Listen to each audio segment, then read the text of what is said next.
independent sector believe deeply that civil society plays a unique and privileged role in building trust that then has this effect of strengthening our democracy and our business dealings and the quality of our life. And so I'm really honored to introduce two leaders who really focus in on this and have done a lot to drive it forward.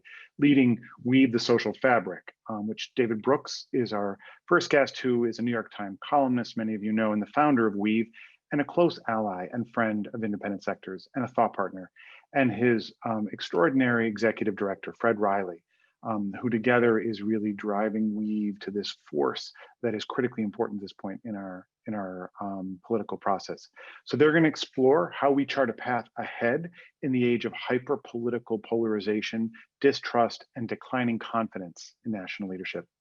So with that, I will turn it over to David and Fred. Dan, thank you so much. And a big thank you to Upswell and our friends at the independent sector for allowing us on the stage today. We are very interested in how to strengthen social trust around the country. In fact, we have just gone on a journey to create a new strategic plan, all with the hopes of increasing social trust, because we recognize at Weave that social trust is built in neighborhoods, in community, and our weavers are doing that work every day. And so we believe that we're doing our part by helping to support those weavers, resourcing them, providing access, helping to amplify their voices, and then working to inspire a new generation of folks who are looking to weave. And so Weave was founded a couple of years ago by Mr. David Brooks, who is a columnist, a political junkie, really brilliant, but as we like to call him at Weave, the Beyonce of our work. So I don't know what that makes me. Maybe I'm Kelly Rowland or Michelle, but David is a real draw for our work, but really, really in tune with how do we help people build better communities, and a really champion for people who are working at the community level. And so I'm really proud to work alongside him. So hello, David, or should we say Beyonce? I'm going to start calling you Destiny's Child. You're the whole you are the child of destiny. Or the child of destiny, which one? Okay, perfect. So David, let's just have a conversation. I'm going to throw some questions at you. You answer, and then we'll see how we pivot. And at the end, if we have some time, we'll take some questions from the folks who are here joining us today. So David, tell us, what is social trust? Social trust is the faith that other people will do what they ought to do. It's the sense that you have a sense of shared morality and you have a sense of shared norms. So if we're driving and two lanes are merging into one, we're going to alternate which lane goes next because we have some basic understanding. And so people will show up for you. And when you have social trust, you have what some theorists call spontaneous sociability. People naturally come together to work on common problems. When you don't have trust, they don't come together. And people are suspicious of one another because they don't think they'll do the right thing. And the way you build trust is sometimes by showing up when people, even after they turn you down. One of our weavers, a great weaver, is a woman named Sarah Heminger, who runs something called Thread in Baltimore. And they surround underperforming kids with adult volunteers. And the rule is you keep showing up for those kids. Some of the kids told me, I didn't really have many faithful relationships in my life. I was used to getting betrayed. And so when the volunteer comes, the kid shoves them away, but then the volunteer keeps showing up. And as Sarah says, it's identity changing when somebody keeps showing up for you after you've rejected them. And it's identity changing to be the one rejected. And so you got to just keep showing up. But what does that mean for the overall society? Because we know social trust is built in our neighborhoods, but how does that trickle up or trickle down?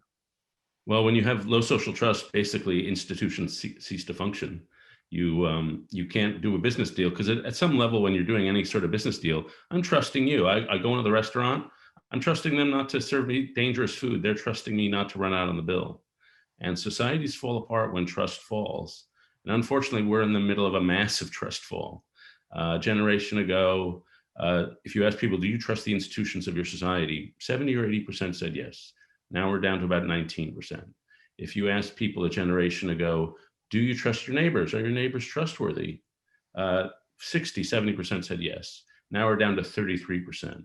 And the younger you go, the more distrusting people are. Older people are still pretty trusting, but young adults under 30 Only about 19% say they can trust their neighbors. 70% say most people are selfish and out for themselves. So, and this has earned distrust. Young people have grown up in a world that hasn't been very trustworthy. So they react very intelligently to it. But somehow we have to find ways to turn that around. Wow. So in your own words, David, can you define the moment we're in right now as a country? I've been really helped. I read a book early in COVID by Samuel Huntington, who was a Harvard political scientist. And he said roughly every 60 years, America goes through what he calls a moral convulsion. And that's a time of great social protest, a great indignation at established powers. A new moral generation comes on the scene demanding change. Groups that are locked outside the system demand to be inside the system. And he said this happened about 1770s with the American Revolution, happened in the 1830s with the Jacksonian period, happened with the 1890s, the progressive period, happened in the 1960s. And in 1981, he wrote, I imagine it'll probably happen again around about 2020. And he was right. We're living through one of those moral convulsions. And the interesting thing about them is when they're over, the culture's different. People have different consciousness. America was very different in 1960 compared to 1975. We had shifted on a lot of issues. And so I think we're in the middle of a really cultural convulsion. Wow. And I guess my next question, the next couple of questions really focus on how do we get here? 2020 has been a year, a smorgasbord of sorts, right? So we have COVID, we have a national health crisis, we have the racism that we're dealing with in the country, we have political polarization, we have climate issues. How are those issues all compounded together affecting social trust right now? Yeah, well, they've not been good. I wrote a piece for The Atlantic that at the beginning of COVID, and it was going to be called The Year That Made America, because the idea is we all came together in a crisis. And I talked to a lot of people in a lot of communities in March, April, and really thought, oh, we're coming together. But it turned into be called The Year That Broke America, because essentially we did not come together. We didn't come together politically in a lot of our communities. We didn't make our country more equal. We probably made it more unequal and more separated. And so it was a crisis. But I do think there was that pivotal moment. I would say June of 2020 was a historical pivotal moment, like in 1968. And that was, you had the death of Floyd, you had the economic crisis that you mentioned, all the things happening all at once. And it was so hard in my job to know how to read that moment because there was so much coming at you all at once. But I think Americans really began to shift in mindset. And it's a shift from individualism to a more sense of collective consciousness, a sense of, we're unsafe.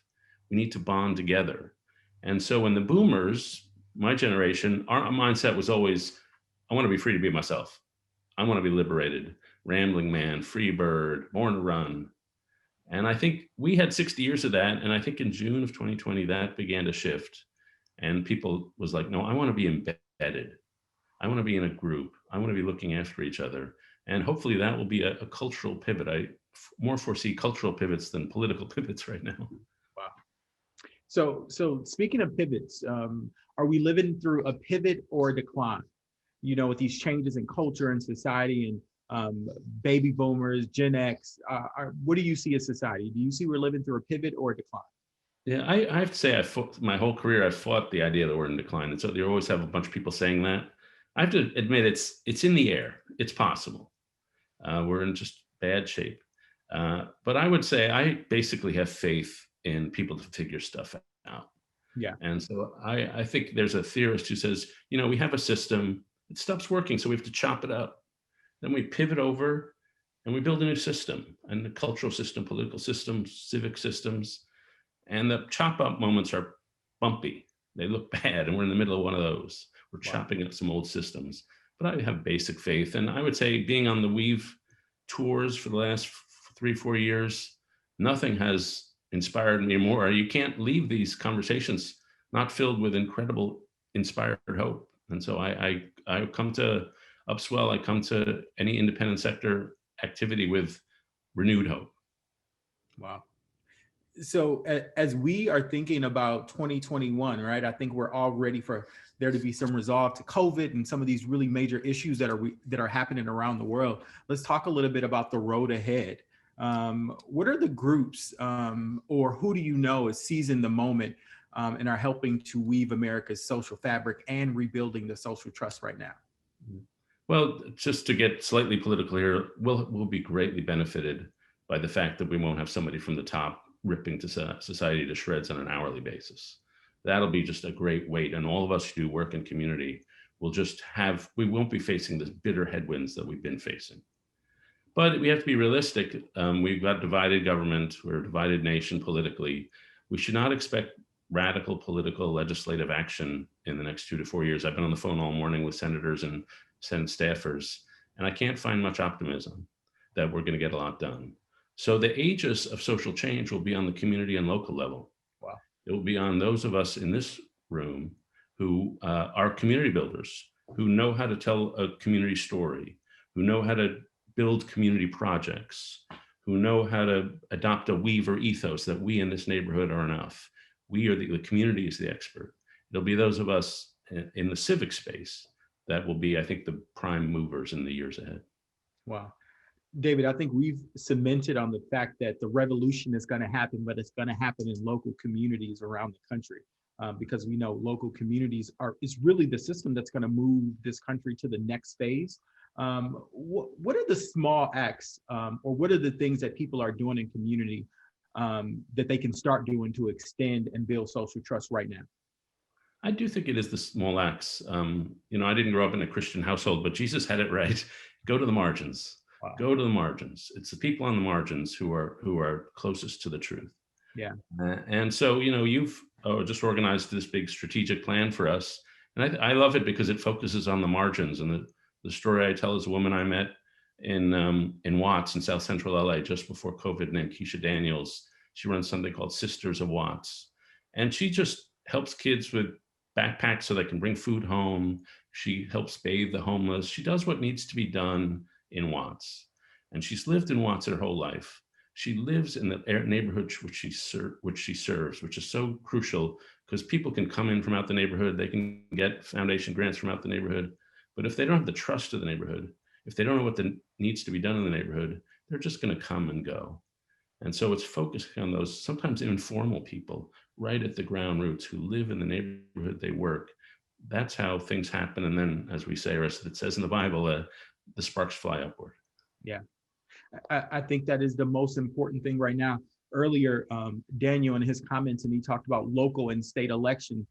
I just wish we could just scream from the top of a building, everything local, because it is where people live and breathe and die and where they buy groceries. And it's the most important place where people can begin to build social trust and weave. And so I would employ everybody who's working at the local level just to continue their efforts times 10, because it's the only way that we're going to move our communities forward.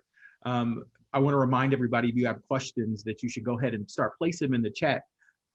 David, I'm going to say one word or maybe a host of words together, and I want you to give me one word reaction or a sentence to sum up your thoughts on it.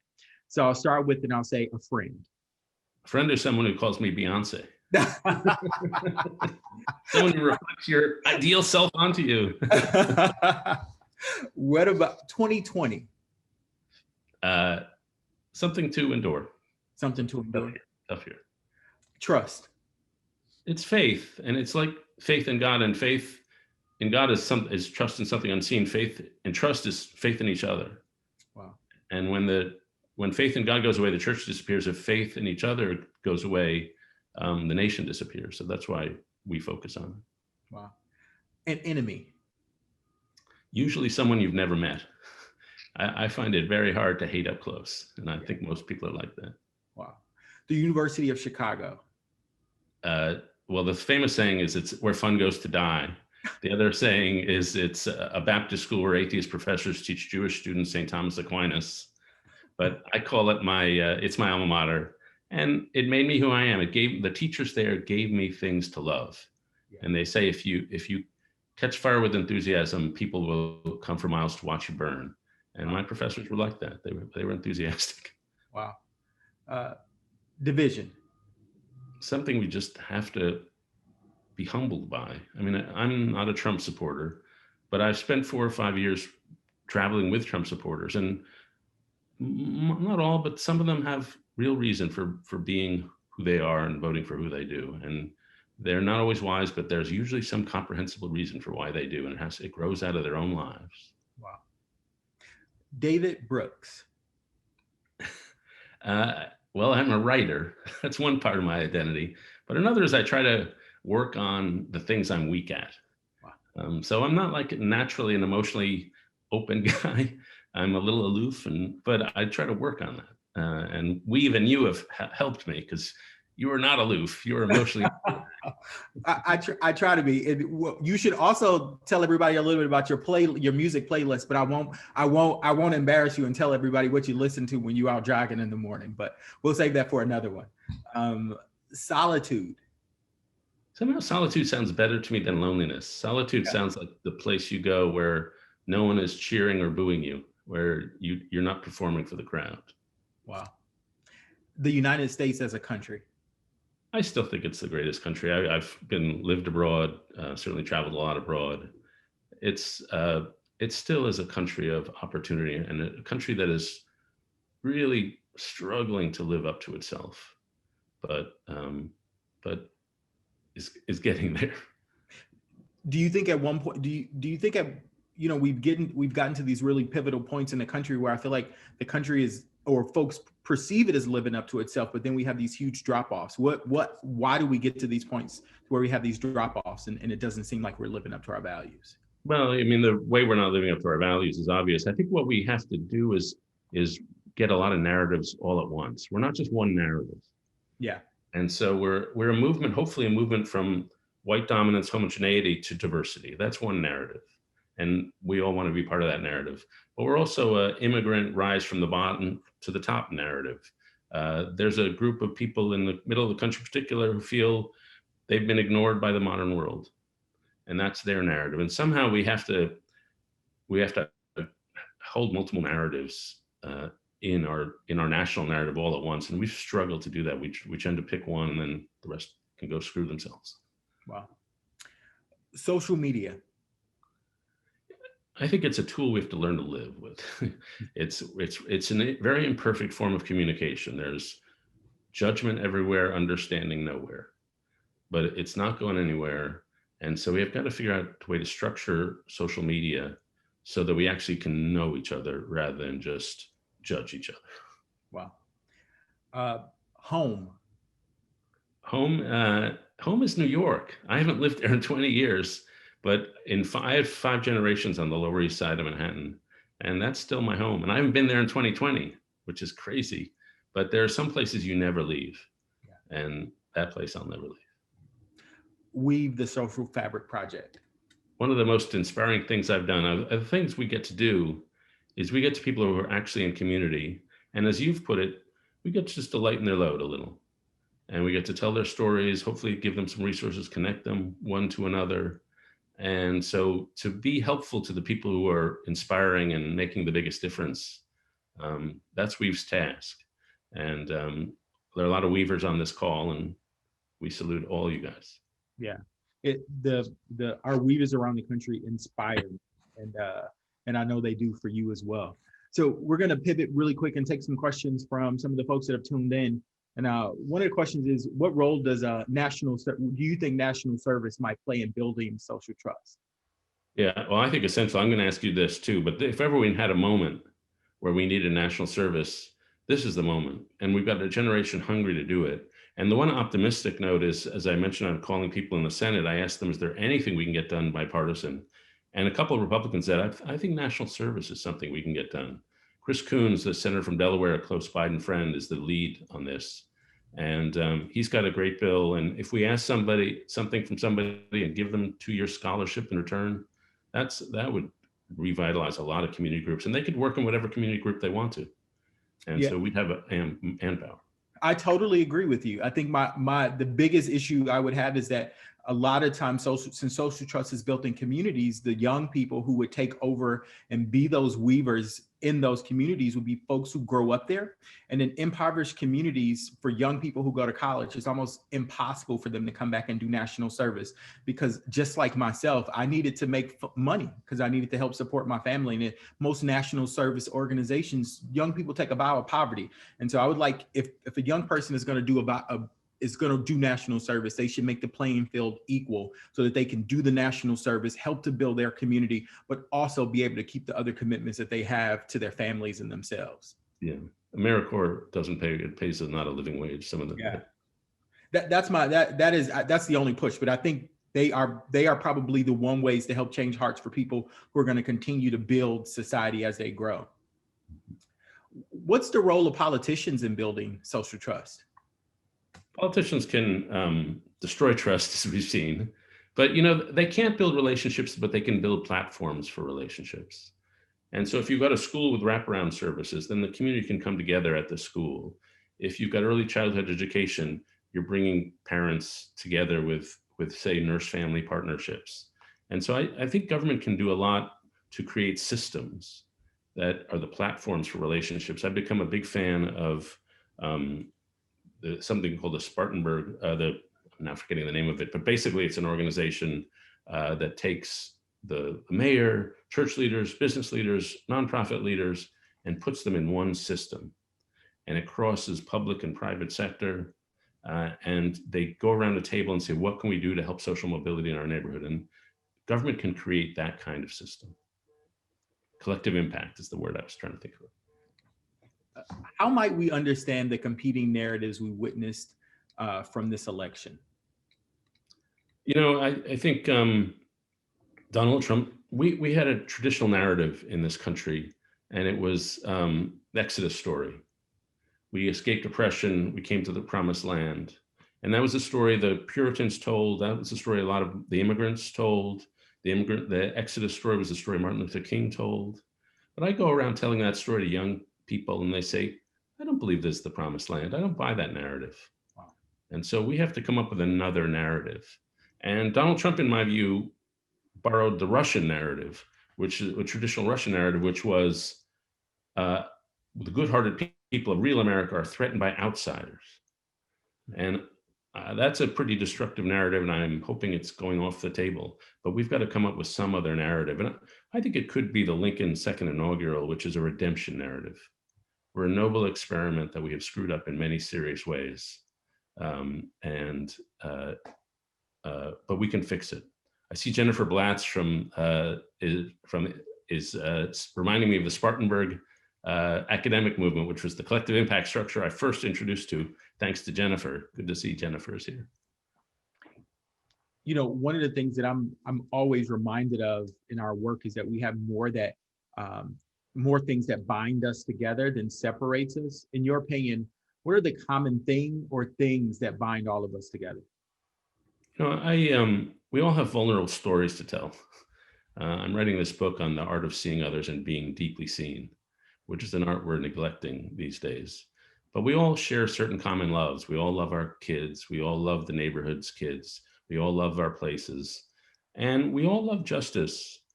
I've waxed a little religious here. I won't do that again. But I'd say you can believe in God or not believe in God, but you should believe you have a soul, that you have some piece of you that has no weight, size, color, or shape, but gives you infinite value and dignity. And what makes us equal is we all have souls, and they're all equal. And so, that elemental human truth has kept us together across some pretty hard times. Wow. What about the role of schools, right? Or educators or the system to begin to teach or help direct towards social trust? Do they have a role in this? I think so. I had a friend whose daughter was in second grade, and she was struggling that year. And the teacher said to her, you're really good at thinking before you speak. And that one comment turned around that girl's whole year, because suddenly she felt valued by the teacher, and she felt that something she thought was a bad thing about her, which was her awkwardness, was actually a good thing, thinking before you speak. And so what teachers are great at is just being able to see the potential in their students. And if you're seen in that way, you're created. And you begin to think, oh, society is a place where I can prosper. Society is a place where I can feel safe. And those relationships, and as somebody once said to me, when you're a teacher, the message is the person. What you say is the smallest of that which you give. It's the way you are. And I've always loved that phrase, the message is the person. It's true for all of us. We all radiate something. There's some questions about how can folks volunteer right now virtually? How can folks weave remotely right now? I'm going to throw that to you.